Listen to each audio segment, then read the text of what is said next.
കരമന അഖിൽ കൊലപാതകത്തിൽ അക്രമസംഘത്തിലുണ്ടായിരുന്ന ഒരു പ്രതി പിടിയിലായി. കൊലയാളി സംഘം സഞ്ചരിച്ച വാഹനം ഓടിച്ച അനീഷാണ് ബാലരാമപുരത്തു നിന്ന് പിടിയിലായത്. മറ്റു 3 പേർക്കായി പോലീസ് തെരച്ചിൽ ഊർജിതമാക്കി. മുൻവൈരാഗ്യത്തെ തുടർന്നാണ് കരമന സ്വദേശി അഖിലിനെ അക്രമികൾ അതിക്രൂരമായി കൊലപ്പെടുത്തിയത്.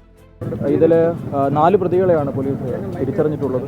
അഖിൽ, അനീഷ്, അതുപോലെ വിനീത്, പിന്നെ സുമേഷ്, ഇങ്ങനെ 4 പേരുടെ സാന്നിധ്യം ഈ ഒരു കേസിൽ ഉണ്ടായതായിട്ട് പോലീസ് തിരിച്ചറിഞ്ഞു. പ്രാഥമികമായ സ്റ്റേജിൽ നിന്നാണ് ഇപ്പോൾ നിൽക്കുന്നത്. അപ്പോൾ ഇതിൻ്റെ ഡീറ്റെയിൽസ് നമ്മൾ പരിശോധിക്കുന്ന സമയത്ത് ഈ 2 ആഴ്ചയ്ക്ക് മുമ്പ് ഇലക്ഷൻ്റെ ഡേ വൈകുന്നേരം ഒരു ബാറിൽ വെച്ചുണ്ടായിരുന്ന ഒരു തർക്കവും അതിനെ തുടർന്നുണ്ടായിരുന്ന ഒരു റിവെഞ്ചാണ് ഇതിൻ്റെ കാരണമായിട്ടാണ് നമ്മളിപ്പോൾ മനസ്സിലാക്കുന്നത്. ഈ കേസിൽ ഇപ്പോൾ നമ്മൾ ഐഡൻറ്റിഫൈ ചെയ്തിരിക്കുന്ന ആൾക്കാരെല്ലാം തന്നെ മുൻപ് 2019 നടന്ന ഒരു മർഡർ കേസിലെ പ്രതികളായിട്ടുള്ള ആൾക്കാരാണ്. ആ കേസിൻ്റെ ട്രയൽ ഇപ്പോൾ നടന്നുകൊണ്ടിരിക്കുകയാണ്. ഇതിൽ നടന്ന നന്ദുഗിരീഷിൻ്റെ ഒരു മർഡർ കേസുമായി ബന്ധപ്പെട്ടിട്ടുള്ള പ്രതികളാണ്. പക്ഷേ ആ കേസുമായിട്ട് ഇതിന് പ്രാഥമികമായിട്ട് ഈ ഒരു ഇൻസിഡൻറ്റുമായിട്ട് പ്രാഥമികമായിട്ട് ബന്ധമില്ല. അക്യൂസിൻ്റെ പ്രീവിയസ് കേസ് ഹിസ്റ്ററി ഡീറ്റെയിൽസുമായിട്ടാണ് ഇതെന്താ. MG പ്രതീഷ് വിവരങ്ങൾ നൽകും തിരുവനന്തപുരത്ത് നിന്ന്. പ്രതീഷ്, ഇപ്പോൾ ഈ അക്രമി സംഘത്തിലുണ്ടായിരുന്ന 4 പേരിൽ ഒരാൾ പിടിയിലായിട്ടുണ്ട്. മറ്റു 3 പേരും കേരളം വിട്ടു എന്നാണോ പോലീസ് വിലയിരുത്തുന്നത്? വിജയകുമാർ, തലസ്ഥാനത്തെ നടുക്കിയ കൊലപാതകത്തിൽ ആദ്യ അറസ്റ്റാണ് ഉണ്ടായിരിക്കുന്നത്. ഇതിൽ 4 പ്രതികളാണ് നിലവിൽ പോലീസ് സംശയിക്കുന്നത്. ഈ 4 പ്രതികളിൽ ഒരാളാണ് ഇപ്പോൾ പിടിയിലായിരിക്കുന്നത്. 4-അംഗ സംഘം ഇന്നോവ കാറിലെത്തിയാണ് ഈ കൊലപാതകം നടത്തിയത്. ഇതിൽ 3 പേരാണ് കൊലപാതക കൃത്യത്തിൽ നേരിട്ട് പങ്കാളികളായത്. CCTV ദൃശ്യങ്ങളിൽ കാണുന്ന 3 പേരാണ് വളരെ ക്രൂരമായ രീതിയിൽ മർദ്ദിച്ച അഖിലിനെ കൊലപ്പെടുത്തിയത്. ഈ 4-ാമൻ, അതായത് ഈ കാർ ഓടിച്ചിരുന്ന വ്യക്തിയാണ് ഇപ്പോൾ പിടിയിലായിരിക്കുന്നത്. അനീഷ് എന്ന് പറയുന്ന പ്രതിയാണ് പിടിയിലായിരിക്കുന്നത്. ബാലരാമപുരത്തെ ഒരു വീട്ടിൽ നിന്നാണ് പ്രതിയെ പിടികൂടിയത്. ഇവിടെ നിന്ന് മറ്റ് ഒളിവ് സങ്കേതത്തിലേക്ക് മാറാനുള്ള തയ്യാറെടുപ്പിനിടെ പിടികൂടി എന്നതാണ് പോലീസ് പറയുന്ന കാര്യം. പക്ഷേ മറ്റ് 3 പ്രതികളെക്കുറിച്ച് നിലവിൽ പോലീസിന് വിവരം ഒന്നും ലഭിച്ചിട്ടില്ല. ഇവർ 3 പേരായി തിരിഞ്ഞു തന്നെ, ഈ 3 പേരായി തിരിഞ്ഞു തന്നെ പലയിടങ്ങളിലേക്ക് മാറിപ്പോയി എന്നതാണ് മനസ്സിലാക്കാൻ കഴിയുന്ന കാര്യം പോലീസിന്. തമിഴ്നാട്ടിലേക്ക് കടന്നു എന്നുള്ള ഒരു വിവരവും നിലവിൽ അന്വേഷണ സംഘത്തിന് ലഭിച്ചിട്ടുണ്ട്. അതുകൊണ്ട് തന്നെ ഈ 3 പ്രതികൾക്കായുള്ള അന്വേഷണം നിലവിൽ ഊർജിതം ആക്കിയിട്ടുണ്ട്. ഈ 3 പ്രതികളാണ് വളരെ മൃഗീയമായ രീതിയിൽ ക്രൂരമായി അഖിലിനെ കൊലപ്പെടുത്തിയത്. 1 മിനിറ്റോളം കമ്പുപിടി കൊണ്ട് തുടർച്ചയായി ദേഹത്ത് അടിക്കുകയായിരുന്നു. പിന്നീട് നിരവധി തവണ പാറ കൊണ്ട് ക്ഷതമേൽപ്പിച്ചു. തലയോട്ടി പിളർന്ന നിലയിലായിരുന്നു അഖിലിനെ ആശുപത്രിയിലേക്ക് കൊണ്ടുപോയത്. അത്തരത്തിൽ ക്രൂരമായ ഒരു കൊലപാതകമാണ്. ഈ കൊലപാതകത്തിൽ നേരിട്ട് പങ്കെടുത്ത 3 പേരെയാണ് ഇനി പിടികൂടാനുള്ളത്. തമിഴ്നാട് കേന്ദ്രീകരിച്ചും ഇപ്പോൾ അന്വേഷണം നടക്കുന്നുണ്ട്. മാത്രമല്ല, ഇവർ നേരത്തെയും നിരവധി ക്രിമിനൽ കേസുകളിൽ ഉൾപ്പെട്ടിട്ടുള്ള വ്യക്തിയാണ്. ഇവരുമായി ബന്ധമുള്ള മറ്റ് ചിലരെ കസ്റ്റഡിയിലെടുത്ത് ചോദ്യം ചെയ്തതിൽ നിന്നാണ് 4-ാം പ്രതിയെന്ന് പറയുന്ന ഈ അനീഷിനെ കുറിച്ച് വിവരം ലഭിക്കുകയും പിന്നീട് ബാലരാമപുരത്തെ പരിശോധന നടത്തി അവിടെ നിന്ന് അനീഷിനെ പിടികൂടുകയും ചെയ്തിട്ടുള്ളത്. നിലവിൽ തമ്പാനൂർ പോലീസ് സ്റ്റേഷനിലാണ് അനീഷിനുള്ളത്. വിശദമായി ചോദ്യം ചെയ്ത് വരികയാണ്. ബാക്കി 3 പേരിലേക്കും എത്രയും വേഗം എത്താൻ കഴിയുമെന്നതാണ് പോലീസ് പങ്കുവയ്ക്കുന്ന കാര്യവും. വിജയകുമാർ.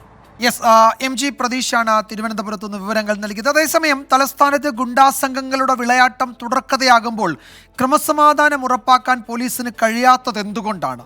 അക്രമികൾക്കെതിരെ കടുത്ത നടപടിയെടുക്കുന്നതിൽ നിന്നും പോലീസിനെ വിലക്കുന്നതാരാണ്? ക്രിമിനലുകൾ സ്വൈര്യവിഹാരം നടത്തുമ്പോൾ പൊതുജനം ഉയർത്തുന്ന പ്രധാന ചോദ്യങ്ങൾ ഇവയാണ്.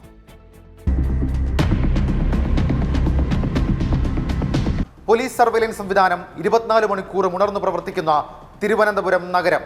ഉന്നത ഉദ്യോഗസ്ഥരുടെ മൂക്കിന് താഴെ ഒരു യുവാവിനെ അക്രമി സംഘം ക്രൂരമായി മർദ്ദിച്ച് കൊലപ്പെടുത്തുന്നു.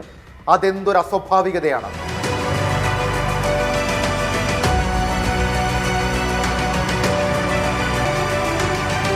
പോലീസ് ആസ്ഥാനത്തിന്റെ 5 കിലോമീറ്റർ പരിധിയിൽ വരുന്ന കരമന. ഇന്നലെ വൈകിട്ട് 5 മണി കാറിലെത്തിയ 3-അംഗ സംഘം അഖിൽ എന്ന ചെറുപ്പക്കാരനെ ആക്രമിക്കുകയെന്ന് പറഞ്ഞാൽ തല്ലി തല്ലി തല്ലി കൊല്ലുന്നു. ആദ്യം കമ്പിവടി കൊണ്ട് ആക്രമിച്ചു. രക്ഷപ്പെടാൻ ശ്രമിച്ചപ്പോൾ ചവിട്ടി നിലത്ത് വീഴ്ത്തി. 1 മിനിറ്റിലധികം കമ്പിവടി ഉപയോഗിച്ച് അഖിലിന്റെ തലയ്ക്ക് തുടരെ അടിച്ചു. ശേഷം ഒരു കരിങ്കല്ലെടുത്ത് അഖിലിന്റെ ശരീരത്തിലേക്ക് 6 തവണ വലിച്ചെറിഞ്ഞു. കരമന അനന്തു കൊലപാതക കേസ്. അതായത് ലഹരി സംഘം ഒരു യുവാവിനെ 10 മണിക്കൂറിലധികം സമയം കുത്തിപ്പരിക്കേൽപ്പിച്ച് കൊലപ്പെടുത്തിയ സംഭവം. ആ കേസിലെ അതേ പ്രതികൾ തന്നെയാണ് കരമനയിൽ അഖിലിനെയും കൊലപ്പെടുത്തിയത്. നമ്മൾ ഐഡന്റിഫൈ ചെയ്തിരിക്കുന്ന ആൾക്കാരെല്ലാം തന്നെ മുൻപ് 2019 നടന്ന ഒരു മർഡർ കേസിലെ പ്രതികളായിട്ടുള്ള ആൾക്കാരാണ്. അമ്മര് കമ്പി അടി കൊണ്ട് അടിച്ചിട്ട് മരിച്ചോന്നറിയാൻ വേണ്ടി നെഞ്ചിൽ കല്ലെടുത്തിട്ട് കൊടുക്കുന്നു. തിരഞ്ഞെടുപ്പ് ദിവസം പാപ്പനംകോട്ടെ ഒരു ബാറിൽ വെച്ച് കൊല്ലപ്പെട്ട അഖിലും മറ്റൊരു സംഘവും തമ്മിൽ സംഘർഷത്തിലേർപ്പെടുന്നു. അഖിലാകട്ടെ ഒരു കല്ലുപയോഗിച്ച് എതിർ സംഘത്തിലെ 2 പേരെ ആക്രമിക്കുന്നു. ആ വൈരാഗ്യത്താലായിരുന്നു ക്രൂര കൊലപാതകം. കൃത്യത്തിൽ നേരിട്ട് പങ്കെടുത്തത് 3 പേർ: അഖിൽ, വിനീഷ്, സുമേഷ്. ഇവരെ കൂടാതെ കൊലയാളി സംഘത്തിന്റെ വാഹനം ഓടിച്ചത് അനീഷിനെ ഇതിനോടകം ബാലരാമപുരത്ത് നിന്ന് പോലീസ് അറസ്റ്റ് ചെയ്തിട്ടുണ്ട്. വളരെ ഗൗരവത്തോടുകൂടി തന്നെയാണ് ഗവൺമെന്റ് ഇതിനെ കാണുന്നത്. ഇക്കാര്യത്തിൽ കർശനമായ നടപടി സ്വീകരിക്കുന്നതിന് വേണ്ടിയുള്ള നിർദ്ദേശം കൊടുത്തിട്ടുണ്ട്. ഒരു കൊലപാതക കേസിൽ ജാമ്യത്തിൽ പുറത്തിറങ്ങിയ പ്രതികൾ വീണ്ടും ഒരു കൊലപാതകം, അതും തെല്ലും ഭയമില്ലാതെ ചെയ്യുമ്പോൾ പോലീസിനെന്നല്ല ആഭ്യന്തര വകുപ്പിനെ തന്നെ സംശയനിഴലിൽ നിർത്തും.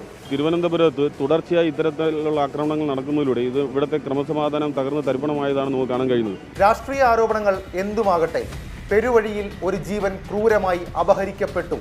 ഇനിയൊരു അഖിലുണ്ടാകില്ലെന്ന് ആർക്കാണ് ഉറപ്പ്?